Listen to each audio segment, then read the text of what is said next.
Hey guys, what is up and welcome to a new League of Legends video. It is time to finally talk about the new patch that is coming to League of Legends, patch 6.11. There are a fair number of changes in this patch, and for this video I decided to change the format just a bit. So for these patch videos I want to try changing it by listing a certain number of bigger changes that happen throughout the patch, like a big nerf, a big buff, or just some big indirect buff. Essentially just listing out what I personally believe to be are the biggest, most important changes that I believe you guys should definitely know about. So let me know what you guys think about this change in the comment section below, and if you end up enjoying this video, make sure to hit that like button to let me know. As usual, this will be made in collaboration with ProGuide, so big shout outs to them with the extra help that they provide. There will be a link down below to a free trial, so definitely recommend at least trying them out, especially with their new feature where you can ask a high-low player any question you have almost at any time. Alright, so let's get started with the changes right away, and the first one I want to talk about is Kindred. And the reason I'm talking about Kindred first is because I personally believe Kindred is probably the best champion currently in patch 6.10, and they are finally receiving some further nerfs. So the first one I want to talk about is the Q nerf. Now the damage has been lowered by a whopping 45 at rank 5.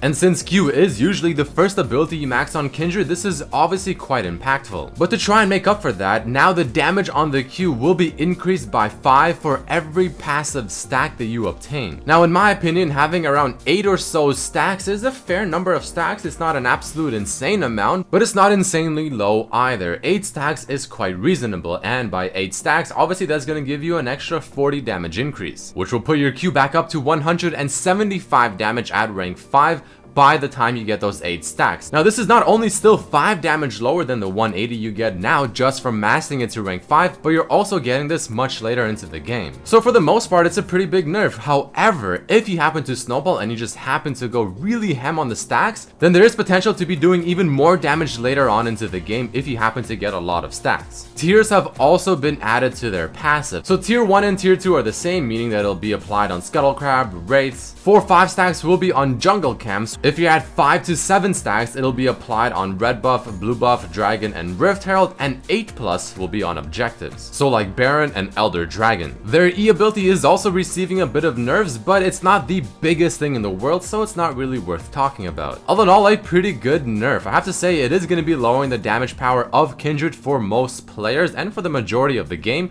However, a very skilled and experienced Kindred player still has that potential to be just as strong, if not maybe even stronger than the current Kindred very late into the game. Alright, so to me that was probably the biggest change of this patch, but let's move on to change number 2. For this one, I'll be talking about Trinity Force or Triforce, which received some significant changes. The Zeal component of Triforce has been changed with Stinger, and Stinger as an item has had its cost reduced, but its attack speed also lowered. But the Trinity Force item itself will now cost you not only 67 less gold, which really doesn't matter too much, but it now gives you 40% increased attack speed from 15%, and it also offers 20% CDR from 10. But on the negative side, the critical strike chance is now at 0% from 20%. So what does this mean for the item? Well, now obviously champions that rely much more on attack speed than critical strike chance are going to be absolutely loving it. So maybe someone like Aurelia, Jax, maybe even Kog'Maw. These champions obviously can definitely rely on critical strike chance, but attack speed is just much more valuable. So this clearly means that these champions are getting an indirect buff because Triforce is going to be quite strong on them. I wouldn't even be surprised if someone like Aatrox begins to utilize this item as well. All in all, this is a pretty big change because Triforce has always been a staple item, and it's been as it is for a long time with the Zeal components. So now that being removed and the critical strike component also being removed is very interesting, and I'm really curious to see how this plays out. But if I were you, I would definitely start looking out for Aurelia, Jax, and maybe even Kog'Maw. Moving on to change number 3, we'll be talking about Echo, finally receiving some further nerfs to try and bring down the whole tank Echo hype. So Riot is still trying to figure out a way to make people play Echo as an AP champion and not this annoying tank Echo. But I will admit that some of these changes or nerfs that they're doing are very questionable. So his passive now has a 5-second cooldown rather than 3 on the same target. His Q ability's initial damage AP ratio has been increased, so when you throw it out from you initially, it does do a little bit more damage if you build more AP. But on the return, it does have lower base damage by 20 at every rank. This is a little bit so-so. I mean, increasing the AP ratio on it coming out by 0.1 really isn't all that big, but I guess it's still better than nothing. The stun duration on his W, and this is where I think it's a little weird, has been lowered to 1.75 from 2.25. Now, I don't really get why they would do this. Again, their intent is to try and make Echo be played as an AP champion.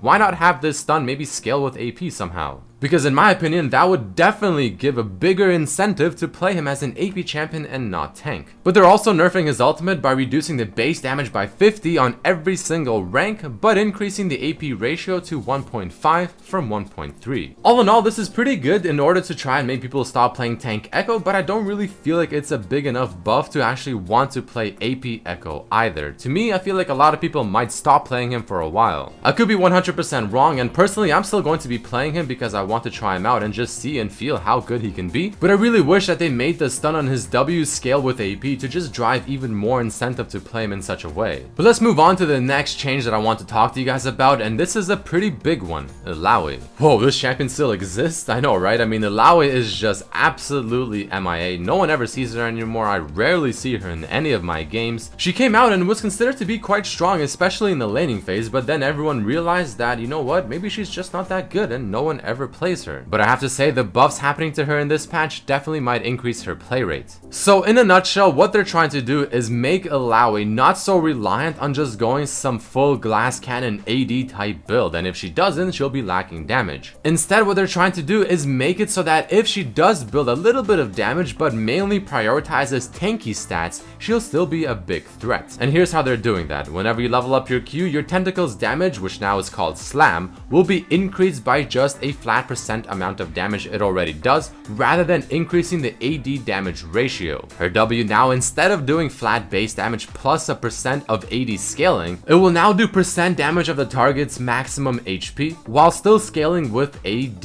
Now again, this means that you don't have to just build glass cannon. You can build a little bit of AD, maybe like a black cleaver, and maybe even one more, like a Sterix gauge, and then you can go pure tank thanks to your W doing percent max damage. The other changes happening to her are not really worth talking about because these are by far the biggest ones, and I feel like they're pretty good ones as well. So I'm definitely expecting to see more of Illaoi, but honestly not an insane amount more. I don't think this might be enough, but this should definitely give people a little bit more incentive to try her out. Next up, we'll be talking about the nerfs happening to Zed. Now I did make a video specifically talking about this, doing the math behind it, so if you haven't checked it out, highly recommend you do. But they're nerfing the base damage on his Q ability, they're also reducing the AD ratio on his Q ability, but landing more than one shuriken on the same target will overall do more damage. So I will not be going into the specific math and the calculations here because I did it in my other video, but what you need to know is yes, you'll be doing less damage if you land one Q. Yes, his laning phase will be a little bit weaker if you're just trying to harass with that single Q. But if you land 2 Qs or even 3, the damage will be significantly higher, especially at 3 Qs. So when you're all-inning your target, if you throw down the shadow, land 3 Qs, you are going to be doing quite a bit of damage. All in all, they're trying to make Zed much more high risk, high reward. Personally, I don't think it's a bad change. I think it's pretty interesting and I'm curious to see how it plays out. But moving on to the next change I want to talk about is Zir, another champion that I also made a video talking about. His W can no longer be used on towers to deal damage to them, and his ultimate's duration has been lowered to 3 seconds at all ranks from 5, 6, or 7 seconds. On top of this, he will no longer grant 20% increased move speed to allies and himself whenever they pass through his ultimate. So my thoughts on this change are as follows. The W change is whatever, I mean fine, it's pretty big, but it's not the end of the world. The 20% removed move speed buff on his ultimate is also not all that bad. But reducing the duration on his ultimate to 3 seconds from 5, 6, and even 7 seconds at rank 3 is quite big.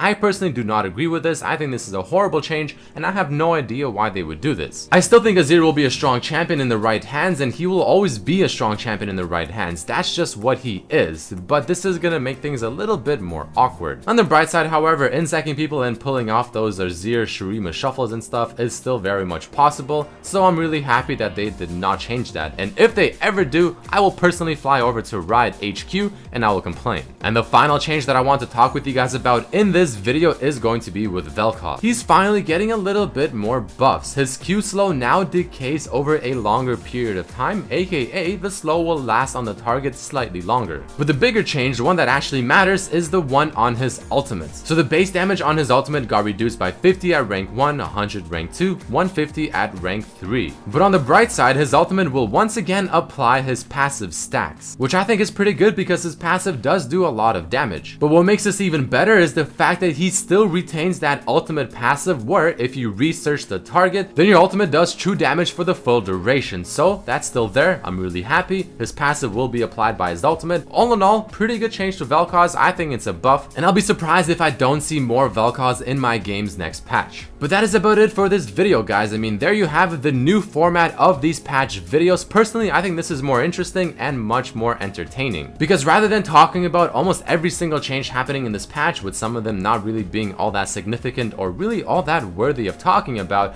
I'm just talking about what I personally believe to be the biggest changes of the patch, the ones that I think you guys should definitely know about when going into the next patch. So again, let me know down in the comment section below what you think about this change to the series. If you did enjoy the video, make sure to hit that like button. Big shout outs to Pro Guys for helping me edit this video, and I'll see you for the next one. Peace.